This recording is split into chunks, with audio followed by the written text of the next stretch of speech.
What is your name? Meena. Good, nice name. Thank you. ஏன் sir நீங்க எங்க வேலை செய்றீங்க?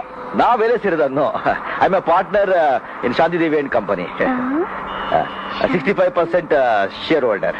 மாசம் $1,85,000 rupees வருது. அம்மாவுக்கு ஒரே புள்ள, இன்னும் கல்யாணம் ஆகல. நிறைய படிச்சிருக்கேன், நிறைய படம் இருக்கு. அப்பயே இந்த கிழிஞ்ச ஷர்ட் ஆரம்ப செருப்பு? I was working in German. Very cold place. Coat suit எல்லாம் place. Coat suit எல்லாம் போட்டு பழக்கம். இங்க ரொம்ப அதான் இந்த. You're right. அப்ப ஏன் பஸ்ல வந்தீங்க? அது என் பெஞ்ச் கார் இருக்கு, கெட்டு போச்சு. உங்க சாப்பாடு எல்லாம் எப்படிங்க? Chinese, continental, all of 5-star hotel. Chola Sheraton, Taj Coromandel அதே. கம்பெனில நான் வெஜ்ல ப்ரொவைட் பண்ணுவாங்களா? நான் அப்போ இது எதுக்குங்க? ராஜராஜ சோழன் வம்சம், வீர சைவன்.